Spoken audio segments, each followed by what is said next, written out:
Job 19:25, I'm sure my Redeemer lives, right? And as I was reading that earlier this morning, it reminded me of a time in the Army. So I joined the Army when I was 17, but I didn't actually start till I was 18. I did super well in basic training, got promoted. Then I went into AIT, Advanced Individual Training, where I became an electrician for my military occupational skill. This all happened at Fort Leonard Wood. My battle buddy, Douglas Mahan, I have a lot to talk about this guy, and I hope he's well out there. Doug, I hope you're alive and well, bro, because that was a long time ago. But anyhow, Douglas Mahan and I, we were, both in our training for electrical wiring. John Bowling was, my best friend at that time in the military during the training. And in Fort Leonard Wood, with this construction battalion that we were in, there were electricians, plumbers, carpenters, masons, etc.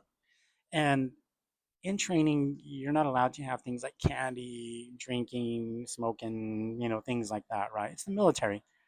And there's some structure and some discipline. And in the military, too, we do what we call fire guard. So different times throughout the day, everyone's going to rotate and be on a watch, checking things off, making sure everything's squared away, head counts, you name it. Well, anyway, my buddy Douglas Mahan decided that he was going to wake up our relief by putting a flashlight in his face and saying, "Scalpel, sutures, scissors." And it woke up this guy and really pissed him off. I was surprised this guy didn't pop Doug in the face, right? So this was like in 1989 that I joined the, went to basic training. And then in 1990, early 1990, I finished basic training and then went into advanced individual training in Fort Leonard Wood. And back in those days, things are a little bit different than the military now, and I hope things go back to those days. But anyhow, um, that guy was so pissed that the Walkman that I had in my dust cover, he took it and he turned it into the drill sergeants. Now we had this lead drill sergeant who was this tall Caucasian blonde staff sergeant, and the people in my unit used to call her Robo Drill. The reason they used to call her Robo Drill is because this poor chick, she had hurt her ankle or foot or something, and I don't know if she had a surgery or what, but anyway, she had an orthopedic boot on at that time.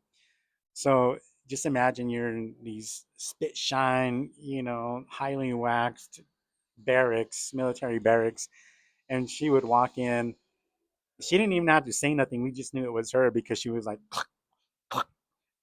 we could hear Robo Drill coming down. She's entered the premises, right? So anyway, when I got caught with that, my Walkman was turned into her, and man, she was furious with me, right? She really made it into like I had killed somebody. Like, damn, girl. So I ended up getting an Article 15, and it's training, and I screwed up. I wasn't supposed to have that, and I had it. And I'm the type that if I mess up, hey, let me you reap what you sow, right? Some people say karma, right? As a Christian, I'm like, you reap what you sow, and I wasn't supposed to have that, outside of my wall locker and my personal items. So I ended up with an Article 15. With that Article 15, I ended up with 5 days extra duty, and that was supposed to be it, right? But after that, I would go meet up with my company again, and my extra duty ended up being raking leaves, endless leaves in Fort Leonard Wood in the Ozarks, right? After that, I'd meet up with my company so that I can go to chow with them. After chow, we would march back to the barracks. And from there, the staff sergeant had me go downstairs into the basement where there was like a foot of water with a plunger. And she expected me to clear that drain. I wasn't stupid, so I would just sit on the stairs. And then she'd give me like 10 minutes, 10 till 9, where she would have somebody relieve me and, well, not relieve me, but call me back up so I could take a shower and get ready before lights out at 9 o'clock. And the other thing she would do is like when we would return from our education, my bunk, my dress shoes, my boots that were highly polished were trash. They were scuffed up. The laces were gone. My bed was everywhere. Everything was destroyed, right? And my platoon was so cool to me, man. They began to despise this chick, right? She would get in my face, just, you know, look down on me. And I was just like, yes, Sergeant, no, Sergeant, just squared away. Like, there was nothing she could to do, you know? What could she really do? Because my motivation was always like, man, this is after, like I was motivated to go into the military because of Full Metal Jacket, right? Like that was my upbringing. I was raised in Las Vegas, New Mexico. Man, what stories I have of Las Vegas, New Mexico. So this was nothing for me. It was a cakewalk. It was just playing games, right? But it pissed off the people in my company such that the Friday before we graduated, the colonel called us into the office, us electricians. Now, again, this in this platoon that we had the electricians, the carpenters, masons, etc. But us electricians were graduating, and the colonel was super cool. Hey, how is everything? Did you get a hot meal once a day, even out in the field? Did you get at least one change of linen once a week? How was the training? And my battle buddy, Douglas Mahan, the one that started all this, he says, Sir, requests permission to speak frankly. And the colonel's like, Yes, absolutely. Speak. That's what we're here for. And he's like, Thank you, sir. Well, I want to tell you, sir, the training was excellent. I'm an electrician on the outside, and I came in, got the training here again. And it was the best training I've ever seen. Like, wow, super good. Yes, we had at least one hot meal, even in the field. Um, we had linen. The only complaint that I have, sir, is regarding Staff Sergeant so and so.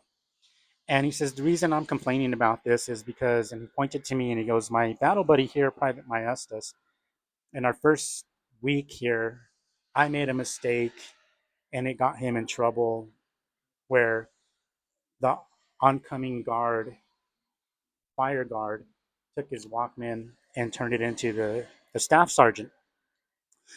Maestas ended up having 5 days of extra duty where he was, raking up leaves, then would go to chow. After chow, he was instructed to go down to the basement and remove the clog in the drain. And then he'd have 10 minutes to get ready for a shower and lights out. The other thing is, when we would return from school, his rack, his boots, everything was scuffed and, strewn throughout the barracks. And all of us would help him put it together. Within minutes, everything was squared away. And he said, Sir, Staff Sergeant so and so would get in his face, and it was almost the way she had talked to him so derogatory. It was almost like a racial thing. And I say that, sir, not only because of the things she said and did, but also in the same room. And he pointed to the other guy that was part of this story. Private so and so, as you can see, he's Caucasian as well. And he got busted almost every day smoking a cigarette. And Staff Sergeant so and so, instead of giving him an Article 15 and extra duty and all that harassment, all she said was, You need to smoke. Instead of smoking, you need to chew gum. Sir, I really don't think that was appropriate. Anyway, the colonel called the captain, and the captain took a note. That was that, right? He dismissed us. Is there anything else? And he dismissed us. We didn't have nothing else to say. I didn't say a word, right? I just took it because what's 7 weeks? You can do anything for 7 weeks. After after our graduation, that was on Saturday. Then comes Sunday, and this chick walks into the barracks. Attention! We're all at attention, right? Total line. And we noticed she no longer has her drill sergeant badge. She no longer has her drill sergeant hat. She's no longer a staff sergeant. She's a sergeant, and she's crying. You guys have no idea how strong your words are. Man, she was playing the pity party, right? And I hope she's doing well now. But when she walked out and that door slammed, my entire platoon just in an uproar. Yeah, so happy. And our Redeemer does live, you know. He does live and he exists. And I was redeemed. I didn't say a word. God stuck up for me through my battle buddy, Douglas Mahan. God bless you, buddy. God bless you all. Love you, Samantha.